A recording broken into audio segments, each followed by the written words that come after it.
Namaste, Jai Hind, and welcome to this edition of The Right Stand. Somewhere one gets the sense that politics supersedes national security, then the interest of the nation gets compromised, ladies and gentlemen.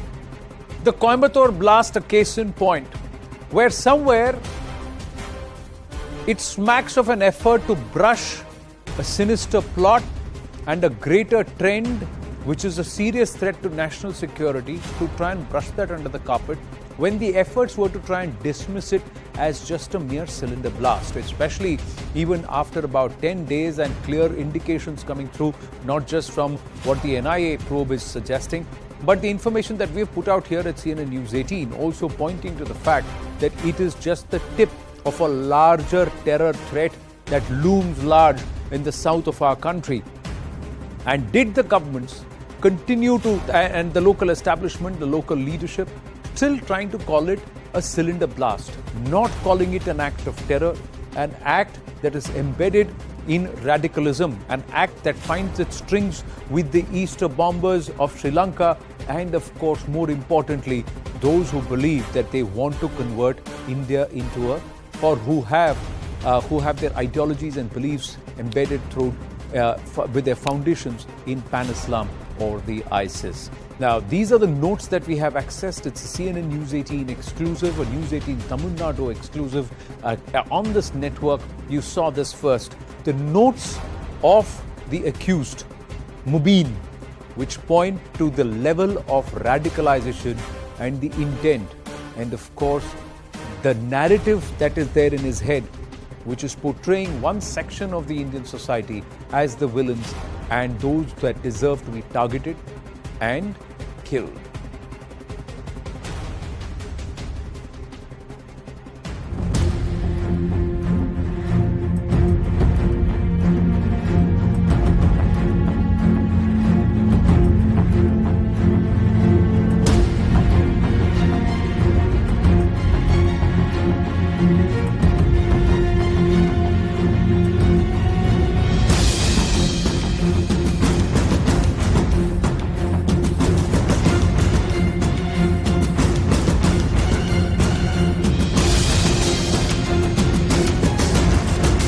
State Chief Minister till now, it is 23rd that happened, we are a good 10 days after the blast that happened. Till now, the Chief Minister calls it as a cylinder blast, and it has become a very systemic issue also, where the system itself is lying, sir. And DLP is known for its anti-Hindu bashing right from its founding from 1949.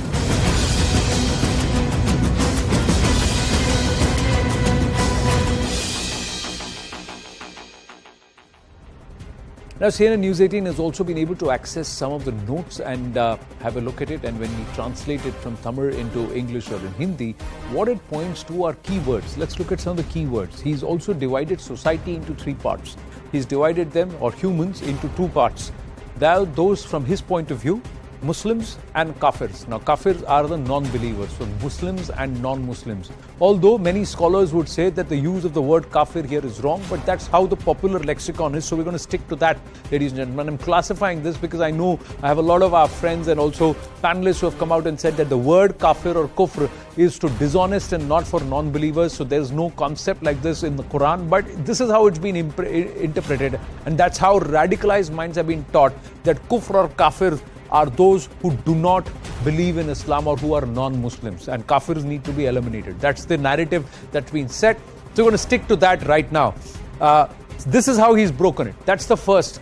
The second one, when he writes and what he talks about is the second note, and he says that this is how society has to be divided: the old, the young, and so child, the old, and the youth.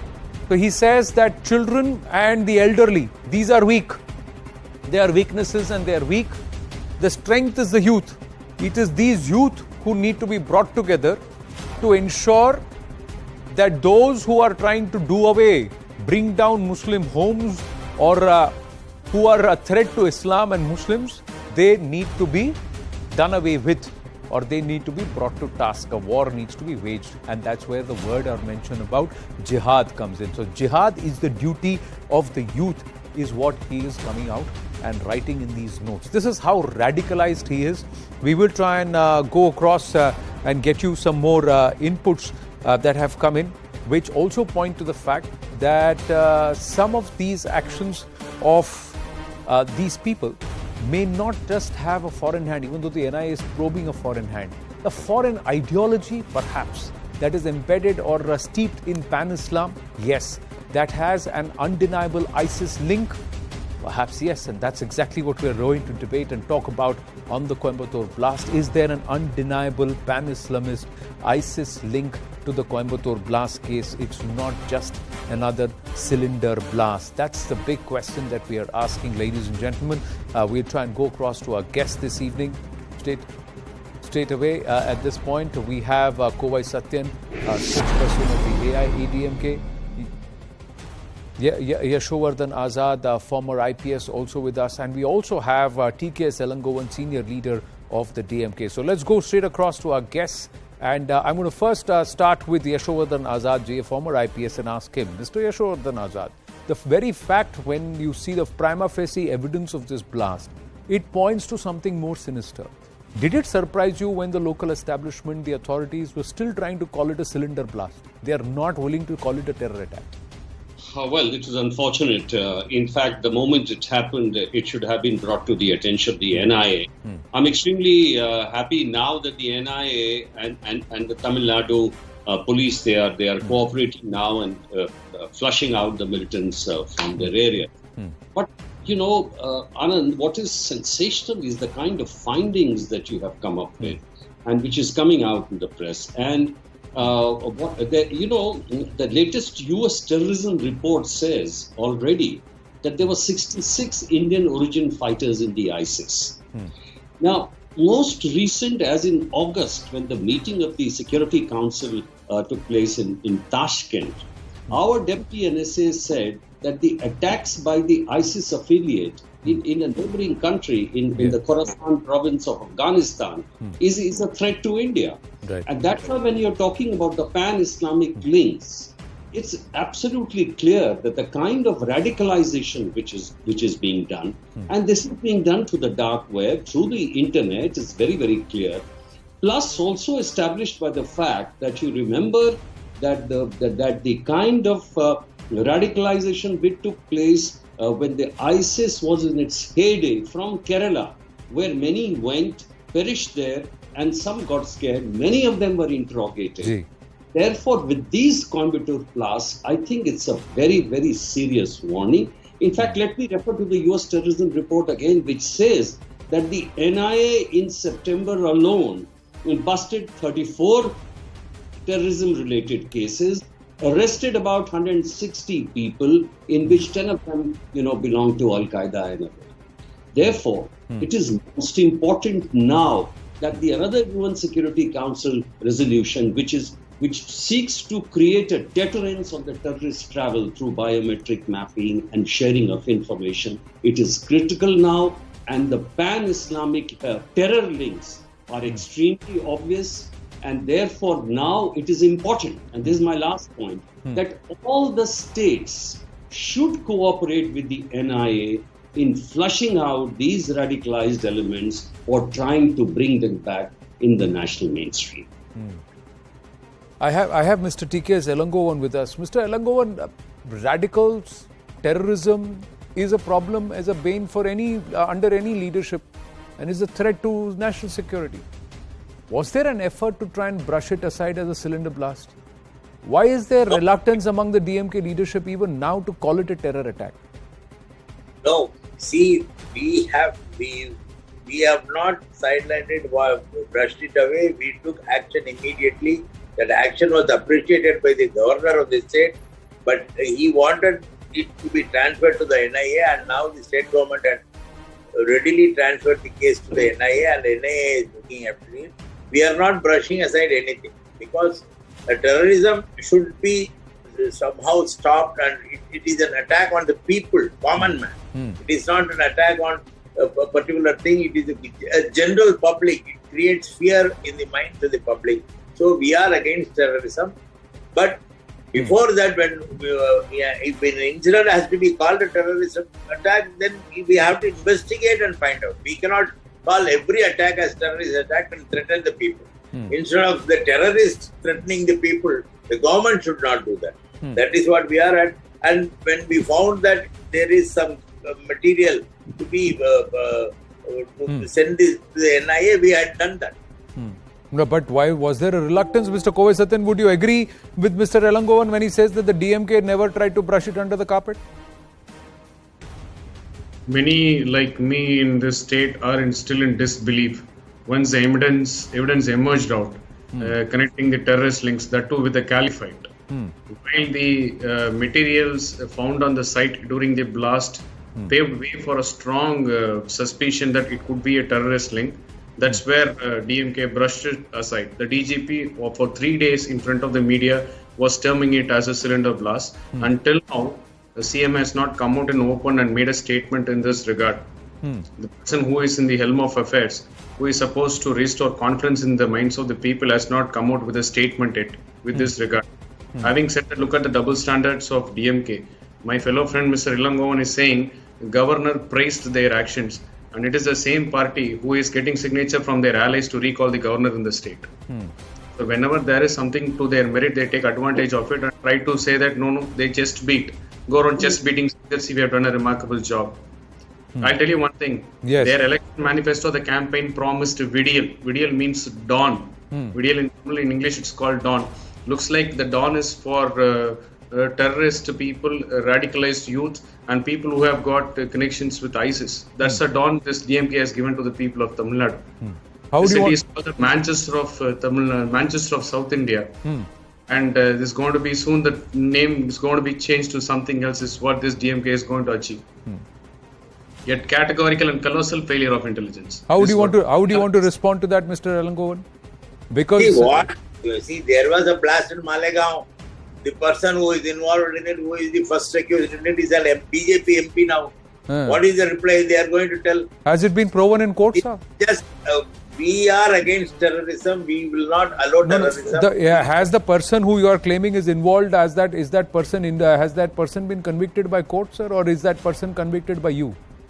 She is named as the accused one. The case is going on. No, but has the conviction happened is what I am asking you. See, conviction. No, so I'm just qualifying that. So you are calling that person charged. So then in the same. But let's talk about Tamil Nadu. Is it true that that leaders from the DMK and voices, senior people from the DMK, have still not called it a terror attack?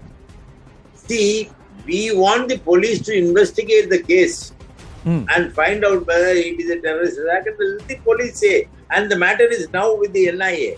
We have handed over the case to the NIA. Let the NIA investigate and tell. No, but why? The police did not say. We will not say what kind of a blast it is till the time the investigation happened. The police first came out and said it's a cylinder blast. Now, when you have seen shrapnel, when you have seen all this evidence come to the fore, even then you are saying that we will still wait to call it a terror attack. This is where the reluctance is being questioned, Mr. Elangovan. No. See, our suspicion, the police had suspected that it would have been a terrorist act. Only then they had handed over into the NIA. Did they hand it over? Normal bomb blast, we would have investigated. Did they hand it over? Did they hand it over to the NIA under pressure, or did they hand it over into the NIA because they believe that there are? There is no pressure. What is the pressure? Mr. Yashovardhan Azad wants to come in. Yes, Mr. Azad. Anand, I just wanted to advise the political leaders that in a terrorist act like this, the question is not of blame game on each other. The question is now that everyone cannot just say that it is up to the police. The question is, if it has reached Tamil Nadu, there are further repercussions. These lone wolf attacks may lead to sensational acts later. It can translate into VIP attacks. It can translate into attack in a public theatre. Therefore, this is something which needs the conscious effort of all political parties. And therefore, it is time. You see, in Kerala, when these activities were happening of radicalization, it pushed north. And now you see that the coastal districts of Karnataka are completely embroiled in all kinds of terrorist activities. And therefore, it is extremely important now in Tamil Nadu for the government to wake up and sort of assign special task forces to flush out people, to check radicalization, to counter it, and see that the people also who have been, who appear strayed, need to be brought back to the national mainstream. So it is not only a police job, but it is also the job of the conscious society. Like here is the thought. Here is the challenge, Yashovardhan Azadji. In fact, agencies have told CNN-News18, as we've been tracking this, that they knew these people were highly radicalized, but it has become very difficult for them to arrest these people on just the aspect of their being radicalized, because they get cover fire.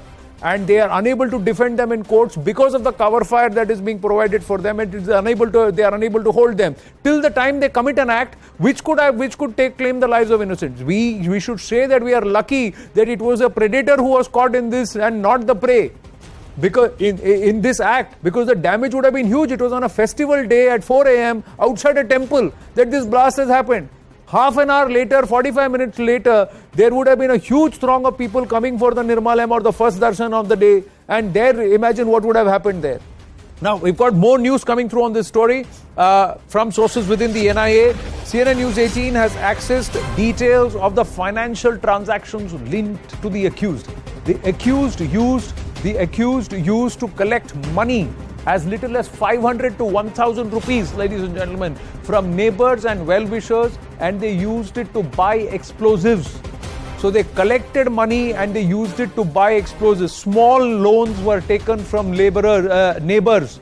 The investigators have learned that from one of the lenders that the money was sought for eye treatment once, for medical expenses a second time. And a very highly encrypted chat platform was used. NIA looking at the possibility of external financial transactions. Damaged phone of the suspect has been sent for data recovery and forensic analysis. Initial investigation shows use of the app IMO, an encrypted chat platform. 8 suspects under the scanner who were part of the same module. Arunima joining us on the phone with more details on this. Arunima, so they collected small loans in the garb of medical expenses and used it to buy explosives. Is there a foreign hand involved in this? We don't know yet whether there was any influencer, external or internal, whether there was a handler. All of that is currently being investigated. But the modus operandi is very interesting. 2018, there is a Ryan Mosque in the Coimbatore area where this youngster and the other group of people started assembling. That is where this entire radicalization project began. Then Mubin went back to his neighborhood and started telling people, after his interrogation by NIA, after which he was let off, he went back and started telling people that he was not well off, he was not getting a job, he was suffering from medical issues, had an eye infection, needed medicine and money for that. So he took small loans. Somebody gave 500, somebody else gave 1,000 rupees. And none of that money, as per preliminary investigation, was utilized for any medical purpose.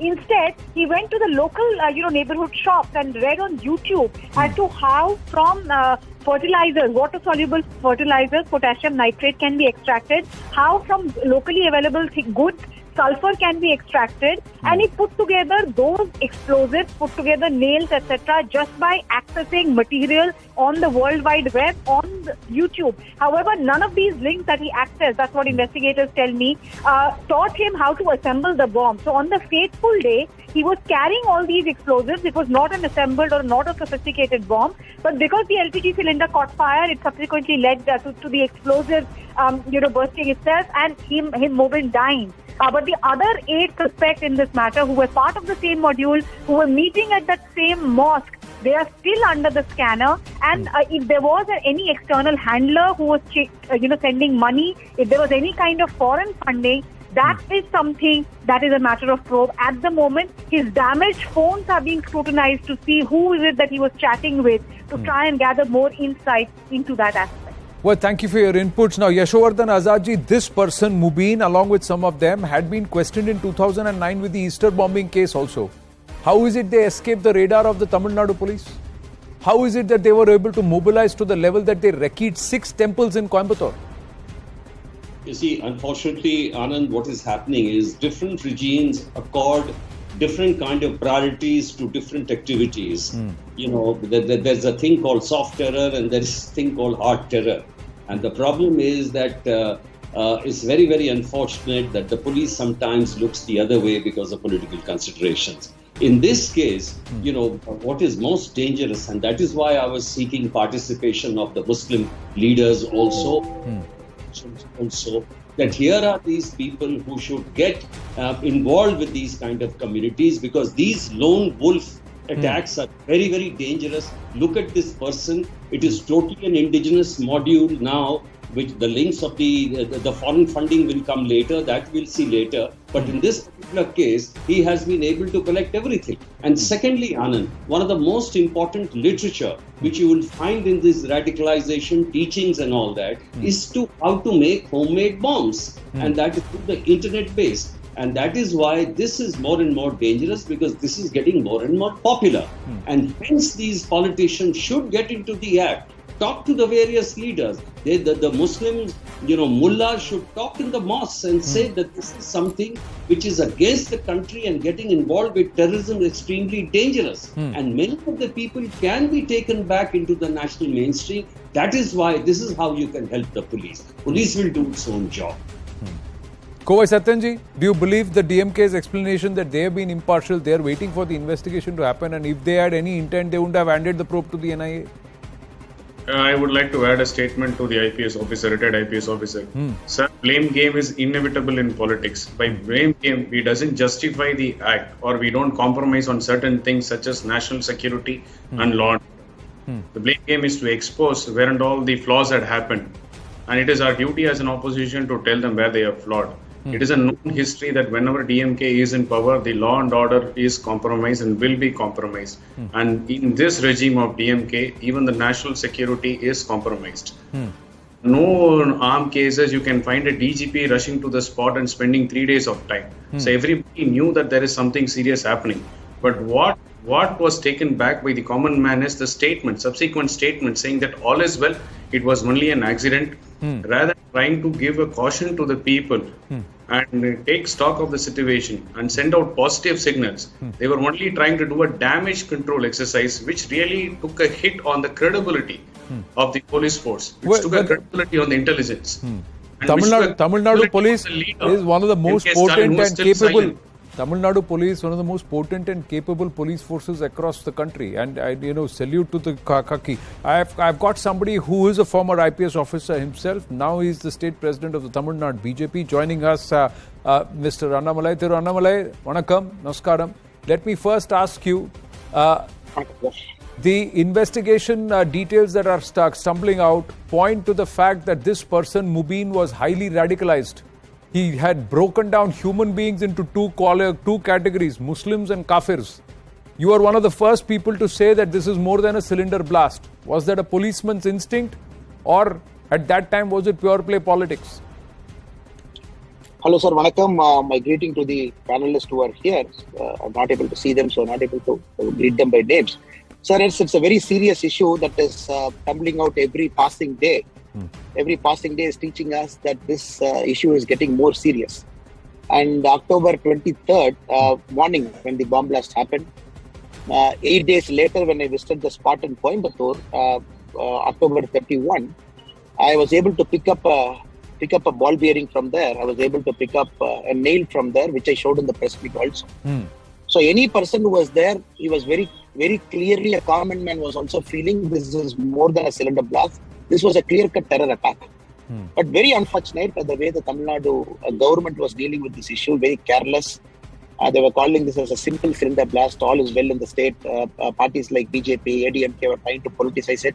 In fact, they were not going after the accused. The first 3-4 days, the blame game was more on us. Now, subsequently, today, the kind of coming out, it really shows how radicalized they are. The person who's not following this said religion as a kafir and whom to eliminate, and quoting Jihad and all those things. It only shows Tamil Nadu becoming a hotbed for all sorts of extremist elements. Yes, sir. But this person was also investigated in connection with the Easter bombing. There are connections with Azharuddin which have now emerged. So these radicals were present since 2019 in Coimbatore. They were also running the Khilafah 2.0. what is more alarming is, yes, there was a direct finger pointing in Tamil Nadu in 2019 after the Easter bombing. Arrests were made, people were picked up. In fact, the main accused who got picked up in 2019 is still in Kochi jail. And even at point of time, this guy was pointed out as a radicalized individual. The agencies which are supposed to keep watch on him, they failed to keep a watch. As late as June 19, a specific intel was given by name Mubin. That was not acted upon. October 18th, the intelligence was given, not acted upon. And in fact, the local police yesterday, they leaked out information that when we went to Mubin's house, we couldn't find. He shifted his house. The local Hindu was carrying this report, quoting an unnamed police source. But when I went to the spot, October 31, the place where the car got exploded, Mubin's bookshop was just about 100 meters from that spot. So everybody knew Mubin is there, Mubin's house is there, Mubin's shop is there. But still they were not taking it very seriously. And it is not only this, sir. All kinds of danger signals were coming out of Tamil Nadu. 4 months back, an ISIS radicalized youth was picked up in Erode. Yes. Because he was planning a Paris-style truck attack. In fact, when he was on the process of purchasing a truck, he wanted to drive this truck in a Ganapati Visarjan festival and to be run over a huge number of people. Then they picked it up. In Salem, on ISIS radicalized youth was picked up. These are all areas where we never had the history of radicalization. Correct. So the rot is more deeper. Right from Easter bombing, all alarm signals are going up in Tamil Nadu. But very unfortunate, the state government is not paying heed to what is happening in the ground. But Annamalaji, I have TK Selangovan with us of the DMK, very senior leader, and he says that they are impartial. It's because they are impartial and they want to get to the bottom of it, that even because at the request of the governor, they have handed the probe to the NIA. So how can you blame the DMK of going slow or appeasement or trying to brush it under the carpet? With the due respect to the senior leader from DMK, Sri TK Selangovan ji, the reason that we are calling this as not properly conducted is the intention behind the government's action. If the government's intention is right and noble, on day one, they should have come out with the facts very clear, straight. They should have mentioned this as a terror attack. In fact, we are going one step further. We are calling this as a suicide attack. And the government is still not using the word this is a terror attack. The reason is very simple. Only when you say what is happening in the ground, only then the agencies will get more alert. Next time this will not happen. But the Tamil Nadu government's intention from one was to sweep this under the carpet and to sacrifice the whole information, to simply keep calling this as a sin. That is number one, sir. Number two, it is not that Tamil Nadu government did a great thing giving it to NIA. It's a matter of time. If the Tamil Nadu government is not giving, the NIA is going to pick up. Because the NIA Act very specifically mentions a UAPA case, it is not, state government need not necessarily give.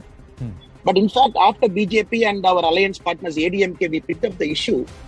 The simple act of a UAPA was booked. In fact, they have booked the accused under the Explosive Act. The simple Unlawful Activity Prevention Act was also not booked on day 2, day 3. And would you believe, sir, a chief minister in a sensitive state like Tamil Nadu is still yet to make a comment, except the press release he has given. If you look at the totality of all this action that has happened, how can I agree with the senior leader TK Selangovan-ji's argument that the state government was proactive? The state government was definitely not proactive.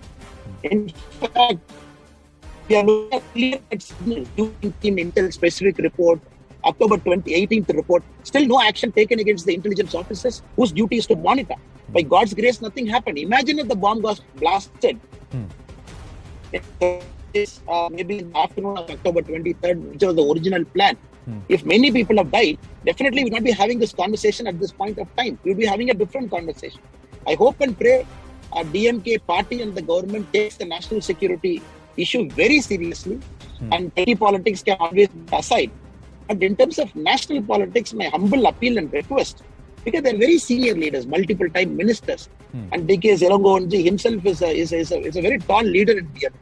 My only request is, let us not trivialize the national security concerns. Let us go very hard at these extremist elements so that Tamil Nadu continues to be safe for crores of people, sir. But Annamalaji, I'm going to quickly just get a response from Mr. TK Selangovan. TK Selangovan-ji, one of the aspects is that the NIA itself has not got a police station in Tamil Nadu. It's been allotted only now. You're right. There was no cases of such terrorist attacks here in Tamil Nadu. There were some personal attacks, but this time the government, state government, wants their people to be safe. See, we work for the people and we want the people to be safe. If such attacks have come into the state, we will take necessary steps to stop this and to put a total halt on this. So we care for the people. So we will not allow such things to happen hereafter. We will take all necessary steps. This is the first step. When initially the report was that there was a cylinder blast. That was the report came because cylinder blast had actually. That had happened. It's not that it is a bomb blast. It was a cylinder blast and the person who was driving the car was killed. So we thought that it is a cylinder blast. Then when going into it, when we found that there are some materials to be investigated deeply, further investigation should be by the NIA, we handed it over to the NIA. We are not against NIA investigation in this. I'm just going to... We are for it. And we want the facts to come out, that's all. No, but even now, sir, despite ball bearings, shrapnel, nails, all of this found, the notes from Mubin found, even now you are not calling it a terror attack. You're very confidently saying cylinder, but not saying terror attack, Mr. Elangovan. No, and that's where it is not it rankles, sir. Attack, I will tell you, if the state government feels that it is not a terror attack, we would not have handed this over to the NIA. But the former IPS officer is saying that anyway, and Yashwardhan Azadji also said that in this case, if it is a terror attack and falls under the NIA doesn't need state government. NIA would have taken over the investigation anyways. Even now... No, we did it. Okay. We did it. With the state government handed it over to NIA. Annamalaji, are you convinced? Until then, there were political accusations only. The action was taken by the government. They handed it over to this NIA. All of us who are sitting in this panel, including TK, Silangovanji, all of us who are... We are stopping NIA from entering into it. No. All of us who are sitting in this panel, including TK, Silangovanji and my brother from ADMK and senior security experts, all of us, we have a common intention to keep the Tamil soil safe. That's a common intention. So there is no politics about it. We don't want... There's no divergent opinions. But my only worry is the signals were coming out from Tamil Nadu, the truck bomb. It was missed by a whisker. Again, an operative picked up in Salem. So there is some churning that is happening in the soil. There is some undercurrent which is happening. So this is the time, I believe, is to go beyond politics, not to point fingers at me or you. And we all stand united. There is no doubt, sir. But the only thing is, let the state government make its intention very clear. Let it be ruthless. And because you're looking at a party like DMK, for 5 times they were ruling Tamil Nadu. It's not that they don't have experience. They have a lot of experience. Former ministers, they know this in and out. The only thing is, let us not trivialize it. Let us go very hard. Let us make it intention. The intention has to come out as a terror attack so that next time the government is more clear on it. It is not our intention to corner the government by bringing a bad name to the government. No. If something happens, somebody dies, all of us are responsible. Our intention is not to corner DMK, but to tell DMK, let facts be facts. Okay. So BJP, we want to move one step further after this. Looking at the level of radicalization, let us stay united. Call this a terror attack, go one step beyond, fix the error, improve the intelligence capacity, give more powers to the police, make them more lethal. So that next time, let nature and the God not protect us. Let we protect ourselves by fixing up the system. No, that is what I wanted. No, very well put there. But I would say that the symptoms to be noted did not come with Salem and Erode only, Annamalaji and TK Silangovanji, or Koi Satyanji and Yashwardhan Azadji. It came from the Jallikattu protest at Annamalai, at Annasalai. At Annasalai, on day 3 and day 4, there were pan-Islamist slogans and flags that were put. It was a never before in Tamil Nadu and in Chennai. Those flags and those would have been a warning cell, and that time immediately the local protesters had broken out that group saying that you people are not welcome here, which is a protest for Jallikattu at that time. From then itself there was a trend that should have been noted and seen, and there should have been action that should have been taken. Then we wouldn't have seen the kind of development and the build-up that we are seeing now. Somewhere we all need to be very, very aware of what's happening around us. The number of people who went from Tamil Nadu and Kerala into ISIS, unofficial numbers. I'm not looking at the official numbers claimed. The unofficial numbers is the truth all of us know. That should have also set the alarm bells ringing. I thank you all for your patience and thank you all for making it a very engaging, constructive debate here on this edition of The Right Stand. Thank you very, very much. We're going to take a very short break. When we come back, we turn the spotlight into the neighborhood where it's absolute chaos.